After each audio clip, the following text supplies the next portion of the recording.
Shalom ou bracha.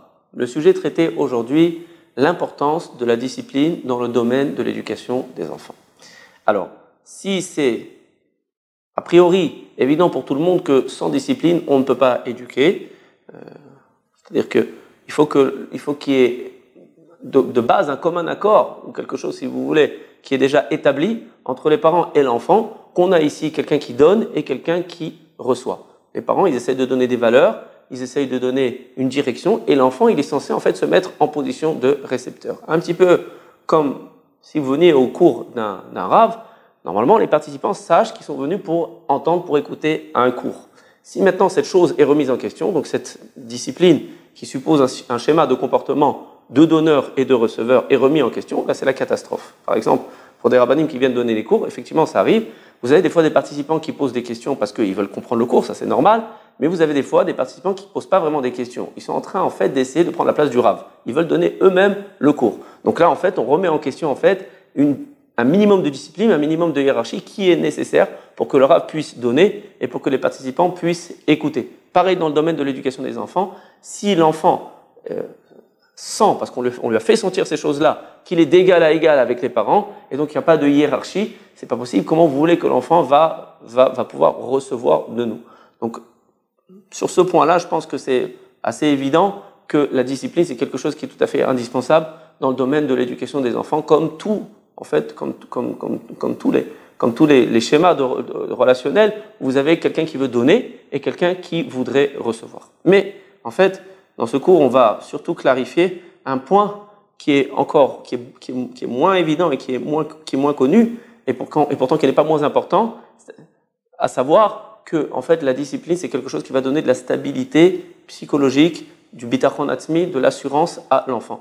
Et sans cela, l'enfant va grandir, en fait, dans une sensation de peur, dans une sensation d'être sans cesse menacé. On va tout de suite expliquer pourquoi, à travers une histoire. Alors, effectivement, l'histoire se passait à Bnei Brak, et le Rav est en train de marcher, et puis il voit un petit enfant, qui avait à peu près 6-7 ans, et puis il était en fait devant le Ma'abar Chatzaya, c'est-à-dire il voulait traverser la route. Et puis à plusieurs reprises, il y a des groupes de personnes qui traversent, parce que le petit bonhomme se met en vert, et puis l'enfant il bouge pas. Une fois, 2 fois, 3 fois, et le Rav était très intrigué par cela. C'est normal qu'un enfant il a peur de traverser tout seul, mais à partir du moment où vous avez tout un groupe de personnes qui traversent, normalement l'enfant, il traverse avec le groupe de personnes, il n'est pas censé avoir peur. Alors le Rav se rapproche de l'enfant et lui demande « Pourquoi est-ce que tu ne traverses pas la route ?» Tu vois, le petit bonhomme il est devenu vert plusieurs fois, et puis il y a plusieurs personnes qui étaient prêtes à t'accompagner. Alors l'enfant regarde le Rav, et puis il montre du doigt de l'autre côté de la route « Qui est Kelev ?» Parce qu'il y a un chien de l'autre côté de la route, et il a très très peur du chien. Le chien était tellement petit que le Rav il a eu du mal à le distinguer de l'autre côté de la route. C'était vraiment un tout petit chien, peut-être de la taille d'un oiseau. Alors le Rav lui dit « Est-ce que tu veux que moi je t'aide à traverser la route ?» Puis là vous voyez l'enfant qui regarde le Rav de haut en bas, il est en train vraiment de scruter est-ce que sa corpulence, est-ce que sa force physique pourrait effectivement convenir au cas où il y aurait un problème avec ce tout petit chien en fait qui était perçu par l'enfant pas comme un monstre, comme quelque chose d'extrêmement menaçant. Et puis quand il a bien scruté en fait la carrure du Rav, effectivement le Rav il est assez costaud, alors il dit au Rav bon ok d'accord je veux bien passer. Et puis il passe et puis on voit vraiment qu'il est terrorisé par le chien, il est vraiment de l'autre côté, il se cache derrière le Rav jusqu'au moment où il arrive à traverser la route. Et là le Rav demande au petit comment tu fais en général pour traverser la route? Est-ce que tu demandes à ton papa et à ta maman de t'aider alors?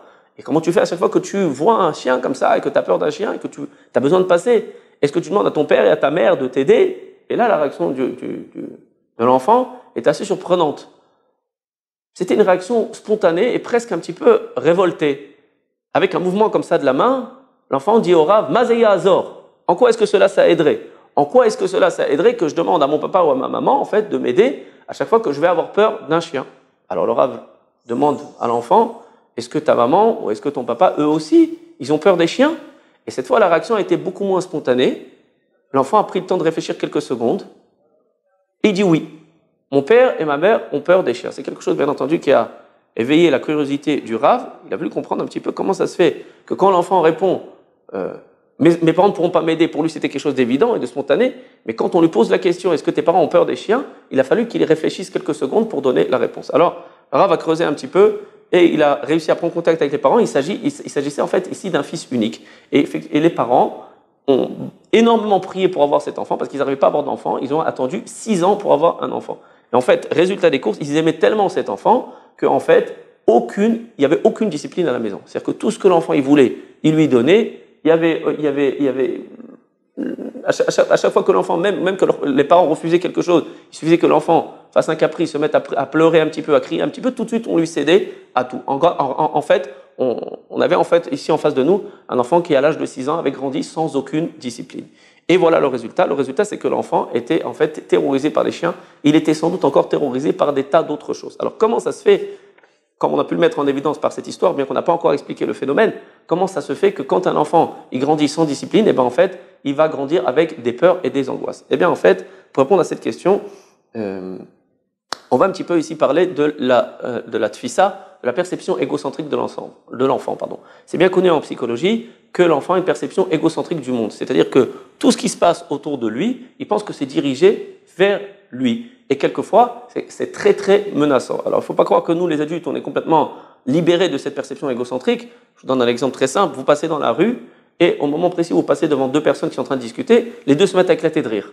Première réaction, regardez pourquoi ils se moquent de moi.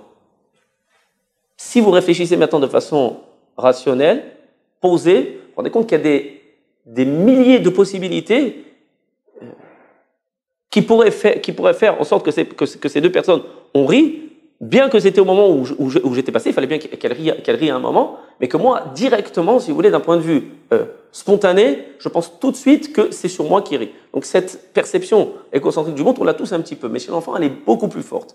Et donc l'enfant, en fait, va grandir avec la sensation que tout est dirigé vers lui. C'est la raison pour laquelle, si vous êtes maintenant, l'enfant il est à la maison, et puis qu'il y a le voisin qui fait un trou de l'autre côté, votre voisin, quand vous avez un mur côtoyant, vous avez le voisin qui fait un trou avec sa perceuse, l'enfant il se met à hurler, parce qu'il est persuadé que le bruit de la perceuse du voisin qui est en train de faire un trou pour accrocher un cadre est dirigé en fait vers lui, est dirigé contre lui, donc c'est quelque chose qui va beaucoup le menacer.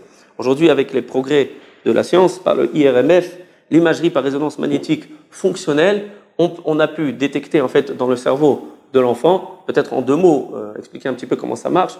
Aujourd'hui, on peut détecter en fait les zones dans le cerveau qui sont en activité, et ces zones, en fait, on sait quelle zone correspond à certaines émotions, par exemple la peur, par exemple l'angoisse, par exemple la sensation d'être menacé. On sait qu'il y a des zones dans le cerveau, et en fait, en détectant la susceptibilité magnétique du proton d'hydrogène des globules rouges, c'est le sang, eh bien, quand cette sensibilité magnétique elle va descendre, ça veut dire qu'en fait l'oxygénation augmente. C'est quelque chose de très très fin qu'on peut aujourd'hui détecter. Et quand en fait vous avez l'oxygénation de ces globules rouges qui augmente, en fait ça prouve qu'il y a une activité cérébrale. Et là en fait, grâce à ce principe, grâce à cette technique, on a pu détecter chez les enfants, les tout petits enfants, les bébés, qu'à chaque fois qu'ils entendaient un bruit qui était soudain, qui n'est pas forcément un bruit menaçant, par exemple quelqu'un qui se met à éclater de rire, eh bien, en fait, ils se sentaient extrêmement menacés parce qu'ils pensaient que ce bruit, en fait, il était dirigé contre eux. Donc, en fait, l'enfant va grandir avec cette sensation d'être sans arrêt menacé, d'être sans arrêt agressé par tous les bruits qu'il y a autour de lui et surtout quand ça vient de façon soudaine dans le monde. Et qu'est-ce qui peut le rassurer de toutes ces choses-là? Eh bien, en fait, c'est ces 2 géants qui perçoit comme des géants, qui sont papa et maman. Donc, en fait, nous, notre rôle, c'est de donner à l'enfant la sensation qu'on est là pour le protéger. Mais comprenez bien ici le problème. Quand il n'y a pas de discipline, en d'autres termes, ça veut dire que à chaque fois que l'enfant, il va maintenant faire un caprice, il va se mettre à pleurer pour quelque chose, on va lui céder. Lui, ce que l'enfant il va comprendre, c'est que papa et maman, eh ben, ils sont moins forts que moi. Puisque moi, quand je veux quelque chose, même si papa et maman ils ont dit non, pour finir, je pourrais l'avoir. Donc, si maintenant ces 2 grands géants qui sont censés me protéger de ce monde qui est tellement menaçant, ils sont moins forts que moi, comment est-ce qu'ils vont me protéger? Maintenant, Baruch Hashem, on arrive mieux à comprendre la réaction de l'enfant. Quand on a demandé à l'enfant, mais est-ce que ton papa et ta maman, eux, ils ont peur des chiens? La réaction spontanée était de dire oui. Pourquoi oui, spontanément? Parce que c'est évident. Parce que si moi, j'ai peur du chien, et que si papa et maman, ils sont moins forts que moi, puisque en fait, j'arrive à leur faire ce que je veux, et bien forcément, ça veut dire que papa et maman, ils ont peur du chien. Ça, c'était la réaction spontanée. Lorsqu'on a demandé à l'enfant, est-ce qu'à chaque fois que tu vois un chien et que tu as besoin maintenant de passer ou de traverser la route, tu demandes à papa et maman de t'aider? Alors là, l'enfant a haussé les épaules et elle dit « Mazé Azor », en quoi cela ça va aider? C'est cela en fait la réaction spontanée de l'enfant. Pourquoi en fait spontanément l'enfant il a réagi comme ça? Parce que pour lui, c'est évident que si moi j'ai peur du chien et que si moi maintenant je ne peux pas me protéger contre le chien, comment papa et maman qui sont moins forts que moi, puisque j'arrive à leur faire à peu près tout ce que je veux, ils pourront eux me protéger du chien. Ça c'était la réaction spontanée. Par contre, lorsque le rat va demander à l'enfant « Mais est-ce que ton papa et ta maman, ils ont peur des chiens ?» En réalité, il n'a jamais rien vu qui le poussait à penser que les parents avaient peur du chien. Il n'a jamais vu sa mère maintenant se mettre à hurler quand elle voit un chien, ou son père se cacher derrière quelqu'un quand il voit un chien. Donc là, il a eu besoin de réfléchir. Il a réfléchi parce qu'effectivement, il n'y avait rien qui le poussait à dire que ses parents ils avaient peur des chiens. Même si pour lui, c'était évident que ses parents ne pouvaient pas le protéger des chiens. Mais pour finir, il a répondu oui, parce qu'en fait, par déduction, par logique, c'est évident. Si mes parents ne peuvent pas me protéger des chiens, et ne peuvent pas me protéger en fait de tous les dangers qui sont dans le monde, parce que moi, je suis plus fort que mes parents, eh bien évidemment, ça doit vouloir dire quelque part que aussi mes parents ils ont peur des chiens, même si ce n'est pas quelque chose qui est réel.